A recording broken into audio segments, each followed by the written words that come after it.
तो जय हिंद दोस्तों, आपका फिर से स्वागत है आपके चैनल पे। तो ये वीडियो में आज हम देखेंगे जो जावास्क्रिप्ट में स्ट्रिंग है उसके अंदर टेम्पलेट लिटरल्स या फिर टेम्पलेट स्ट्रिंग या फिर स्ट्रिंग टेम्पलेट या फिर बैकटिक सिंटैक्स कुछ इस प्रकार के आपको वर्ड दिखेंगे। तो उसका मतलब क्या है और उसका यूज़ कैसा होता है। अब ये जो आपको चारों वर्ड दिख रहे हैं, अगर आपको ये वर्ड कहाँ पे भी दिखेंगे या फिर आप सोचेंगे ये अलग अलग है, तो ये अलग अलग नहीं है, ये एक ही है। अब ये सबका अर्थ एक ही होता है जावास्क्रिप्ट के अंदर।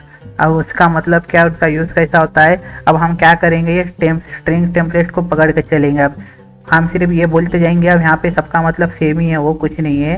सिर्फ हम इसको यहाँ पे ये यूज़ करेंगे स्ट्रिंग टेम्पलेट। अब ये स्ट्रिंग टेम्पलेट का मतलब क्या होता है जावास्क्रिप्ट के अंदर। अब ये जावास्क्रिप्ट में मैं आपको एक सबसे पहले एग्जांपल बताता हूँ। अब सिंपल मैं क्या करता हूँ यहाँ पे, अब ये हमारी स्ट्रिंग है। अब ये पहले का कट कर लेता हूँ मैं यहाँ से और यहाँ पे str प्रिंट कर देता हूँ।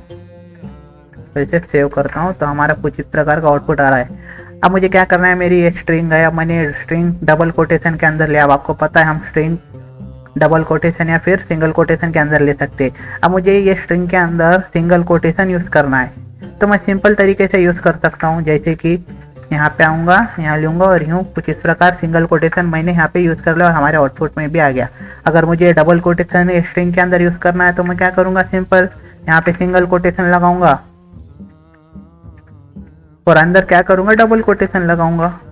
ये हमने देखे आला है पिछले वीडियोस में, तो भी मैं आपको बता दे रहा हूँ। सिंपल कुछ इस प्रकार हम करेंगे, लेकिन हम चाहते हैं कि हम सिंगल कोटेशन और डबल कोटेशन दोनों भी हमारे स्ट्रिंग के अंदर यूज़ करें। तो ये केस में हम क्या करें, तो ये केस में हम वहाँ पे स्ट्रिंग टेम्पलेट यूज़ कर सकते हैं। तो अगर हम यहाँ पे सिंगल कोटेशन और डबल कोटेशन हमारी एक ही स्ट्रिंग के अंदर यूज़ करने की कोशिश करेंगे तो ये हमें बहुत एरर आ देगा कुछ इस प्रकार के। तो आपको ये भी पता है। तो ये इसके लिए हमारे पास एक जावास्क्रिप्ट के अंदर स्ट्रिंग टेम्पलेट बोलकर एक वहाँ पे वो है, तो हम वो यूज़ कर सकते हैं। तो जो हमारा स्ट्रिंग टेम्पलेट है हम वो कैसा यूज़ कर सकते हैं। अब हम हमारी जो जावास्क्रिप्ट के स्ट्रिंग काय में ले रहे हैं, एक तो सिंगल कोटेशन या फिर डबल कोटेशन। लेकिन जब हम स्ट्रिंग टेम्पलेट यूज़ करेंगे तो हम हमारी जो स्ट्रिंग रहेंगी उससे ये बैक स्लैश में यूज़ करेंगे। ये जो आपको हमारे कीबोर्ड के ऊपर एक नंबर रहता है, उसके साइड में वो जो इसके हमारा बटन रहता है उसके नीचे आपको एक बटन दिखेगा, तो वहाँ पर आपको ये वाला सिंबल दिखेगा बैक बोलकर। तो आपको ये यूज़ करना है, ये बैक टिक्स नाम है उसका। ये जो सिंबल है इसका नाम ये वाला है बैक टिक्स। तो आपको ये वाला सिंबल यूज़ करना है। आप यहाँ पे देख सकते हैं, यहाँ पे एक बार और यहाँ पे एक बार। अब इसके मदद से हम बहुत कुछ कर सकते हैं ये स्ट्रिंग के अंदर। अगर आप आपकी स्ट्रिंग को ये बैक टिक्स के अंदर लेते हैं, फिर उसके अंदर आपकी जो भी स्ट्रिंग रहेंगी उसके अंदर आप बहुत कुछ कर सकते हैं। अब सब में पहले तो हम क्या कर सकते हैं, पहले डबल कोटेशन और सिंगल कोटेशन हम हमारी एक ही स्ट्रिंग के अंदर यहाँ पे यूज़ कर सक रहे थे क्या, नहीं कर सक रहे थे। पहले आपको रन करके दिखाता हूँ। ये अभी हमारा कुछ इस प्रकार का आउटपुट है। अब लेकिन हम जब यहाँ पे बैक टिक्स यूज़ करेंगे हमारी स्ट्रिंग को ओपन क्लोज करने के लिए, तो वहाँ पे हम double quotation single quotation use कर सकते हैं हमारी एक ही स्ट्रिंग के अंदर। अब यहाँ पे देख सकते हैं, मैंने यहाँ पे यूज़ कर लिया और सेव कर लिया। तो आप देख सकते हैं मैंने ये एक स्ट्रिंग के अंदर यहाँ पे हमारी डबल कोटेशन भी यूज़ कर लिया और सिंगल कोटेशन भी यूज़ कर लिया है। तो आपको ये समझ में आ गया होगा। अब यहाँ पे एक और एक फंक्शन दिखाता हूँ आपको इसका। अब मैंने बैक टिक्स हटा दिया यहाँ से। अब मैं क्या करता हूँ, यहाँ पे बैक टिक्स हटाने के बाद सिंपल पहले के वैसा कर लेता हूँ सब। अब मैंने क्या किया, यहाँ पे बैक टिक्स हटा दिया। अगर मेरे को स्ट्रिंग मल्टीपल लाइन में लिखना है, मतलब मेरी लाइन अभी स्ट्रिंग कौन सी, एक ही लाइन में है ये वाली, और ये लाइन के अंदर मैं जितना भी कुछ लिखूंगा वो मेरे पूरे स्ट्रिंग माना जाएंगे। लेकिन मैं जैसे ही से एंटर मार के नीचे लिखने की कोशिश करूंगा तो मुझे ये एरर देगा कुछ इस प्रकार का। तो जो ये एरर है उसके लिए भी हम यहाँ पे बैक टिक्स यूज़ कर सकते हैं कुछ इस प्रकार का। जैसे अभी हमने किए थे सेम हमें वैसा ही यूज़ करना है। तो आप देख सकते हैं यहाँ पे अब ये प्रॉपर वर्क कर रहा है।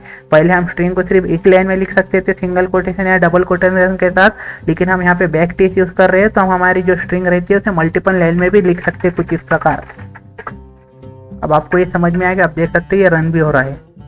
अब आपको ये समझ में आ गया इसका दूसरा भी यूज़ क्या है। अब इसका एक और एक तीसरा यूज़ है। अब ये से कट कर देता हूँ मैं यहाँ से। अब इसका तीसरा यूज़ कैसा है,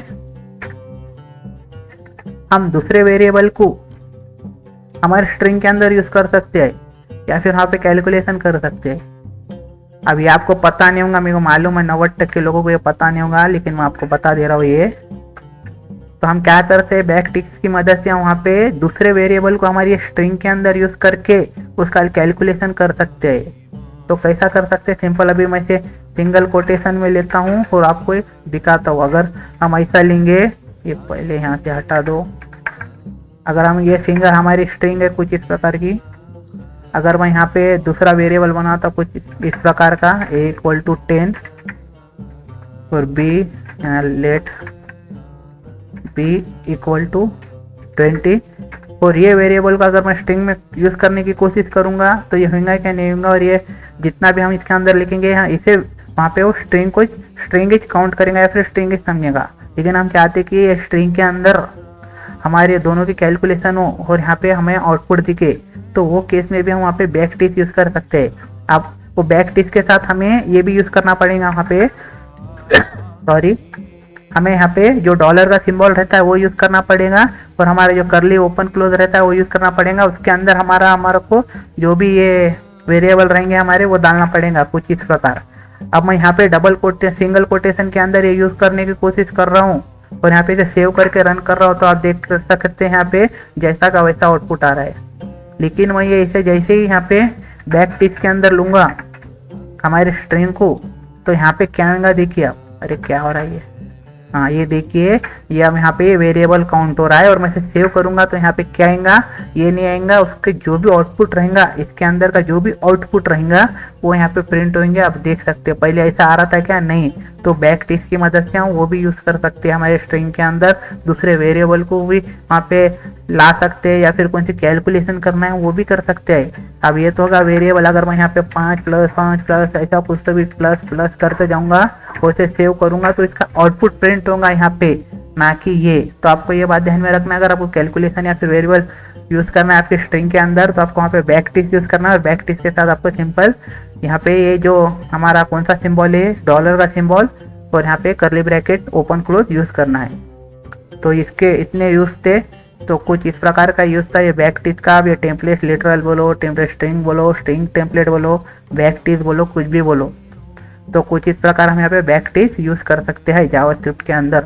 ये आपको ध्यान में रखना और आप कंफ्यूज ना हो, इसलिए मैंने आपको बता दिया। तो कुछ इस प्रकार का वीडियो था, अगर आपको पसंद आता है तो लाइक सब्सक्राइब शेयर कर देना। Thanks for watching.